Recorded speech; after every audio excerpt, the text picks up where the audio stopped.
So we were talking about Iran, and let's address this nuclear issue, because that is just a stick or an argument that America and Israel and the West uses to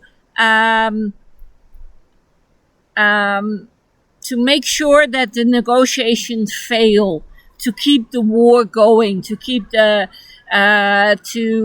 prevent an accord, a true accord being made, and keeping not the back door, but actually the front door open to bomb and do it and restart hostilities. So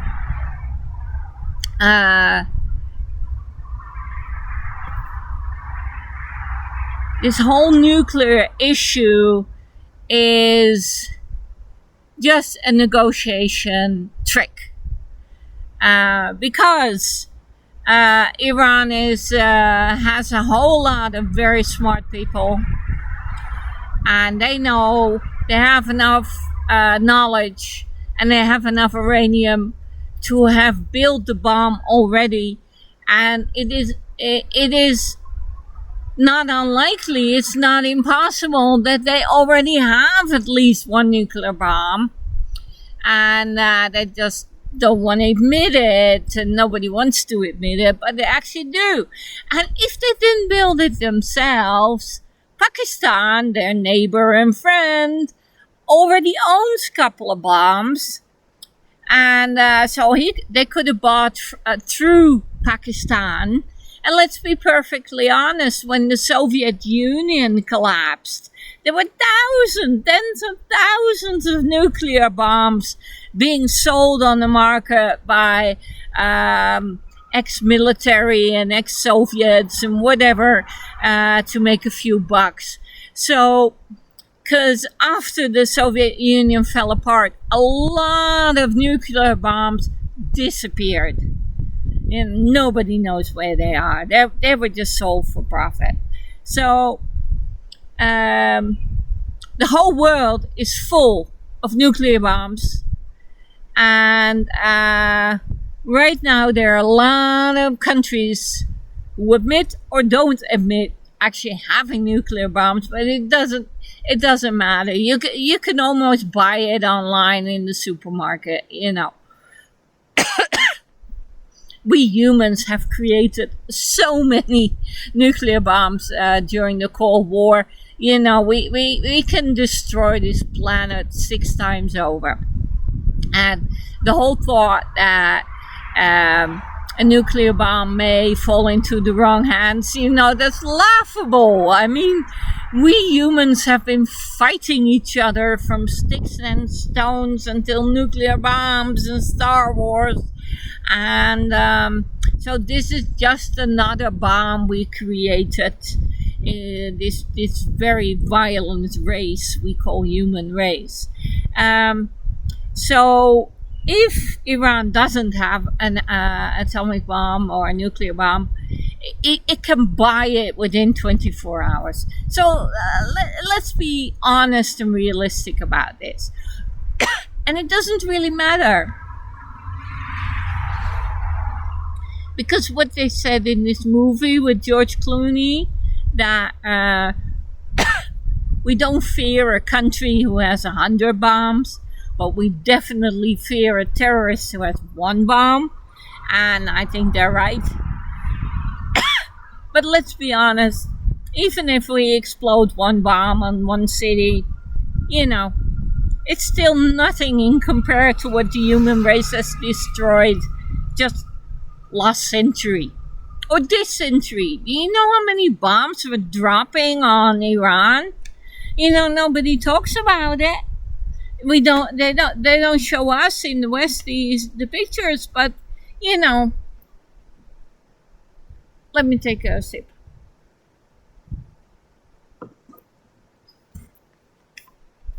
Actually, they've been throwing so many bombs on Iran that the Americans depleted their stock.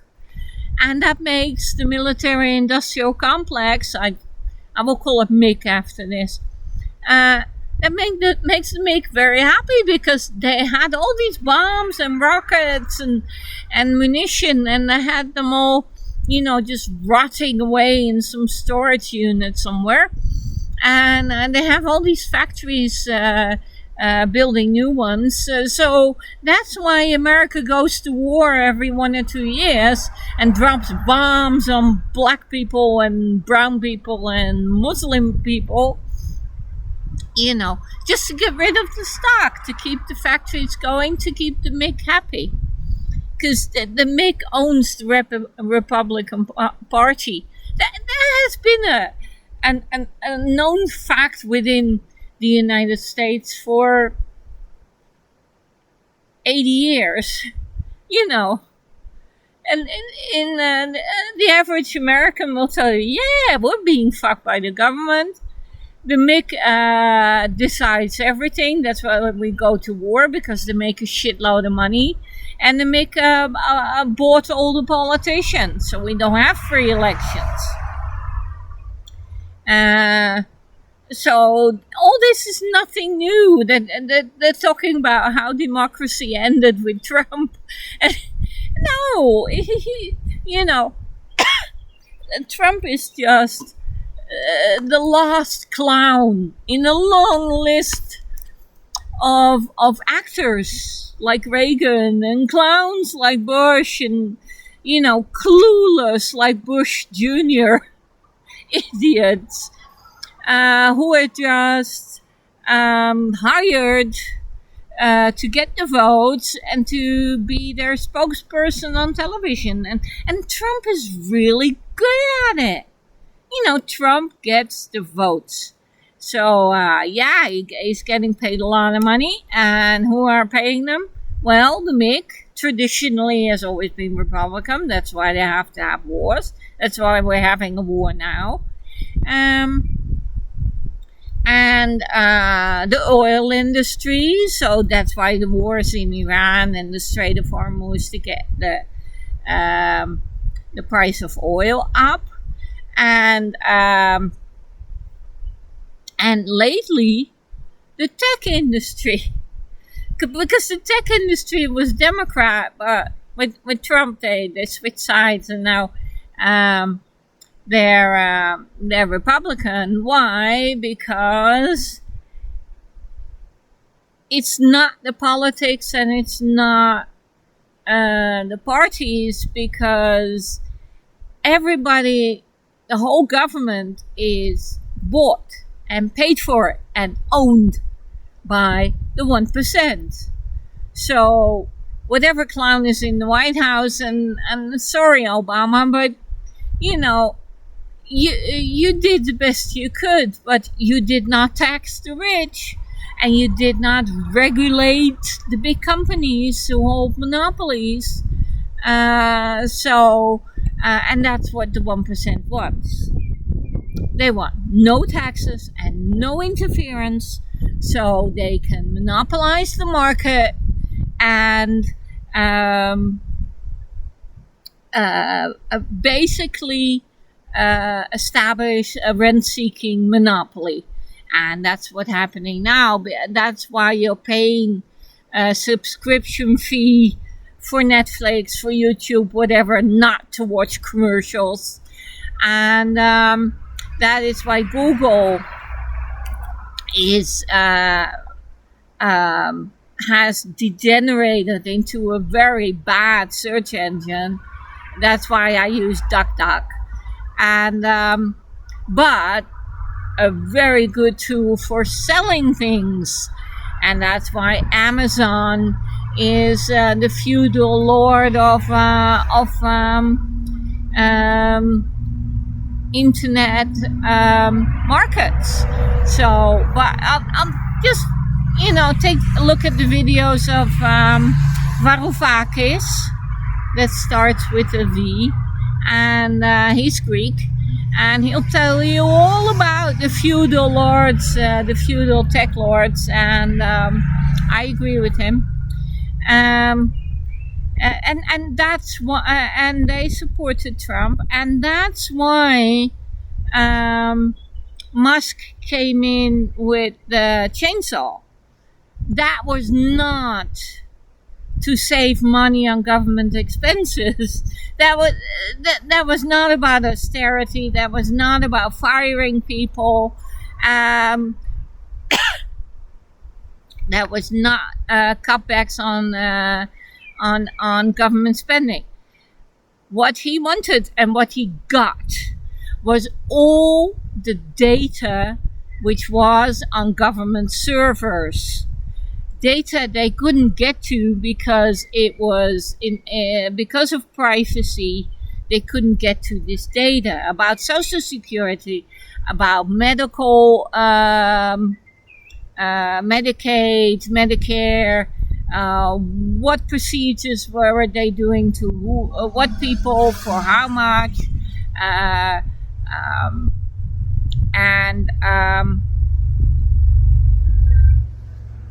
just a whole bunch of data. They simply ripped off every government computer from the CIA, the FBI, Medicaid, whatever. Every government computer, every secret file, every top secret file, it doesn't matter. Musk knows about the aliens in Area 51.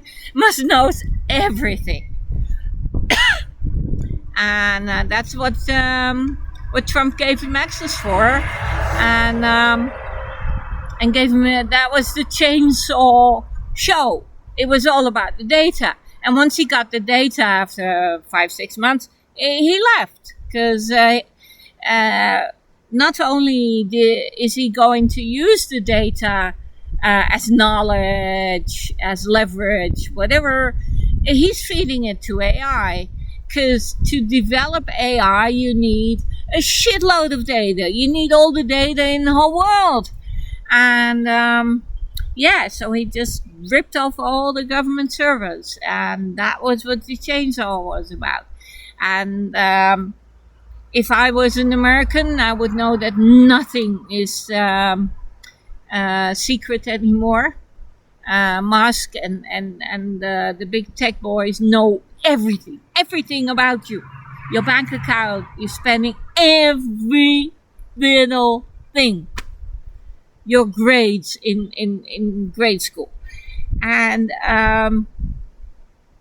they are building a social credit system that is already in use in China, where they have face recognition linked to a social credit system. So in China, that the system is, if you jaywalk, or pass a red light, you get negative points. And if you have negative points, then you don't get the mortgage to buy a house and you don't get a job. So, and the same goes for all your medical knowledge, but even if you smoked. And then if in 10 years you get lung cancer and they have a picture of you smoking one cigarette, they're not gonna pay for your treatment, etc., etc., etc. I mean, George Orwell wrote this 1984 novel. I thought it would be 1984. Actually, it's 2024, but it's here and it's working. It's working in China, and it's gonna come to the United States. Now, I'm very happy to be living in Europe, and they did hack the Americans, the Russians, the Chinese, everybody. North Koreans, everybody has hacked all our computers and has got all our data. There's no secrecy. But we're pretty good in Europe, and we still have privacy laws which protect us from a social credit system for now. For the next 10 years, I don't know. For now. So that's almost 50 minutes, so we're going to stop now.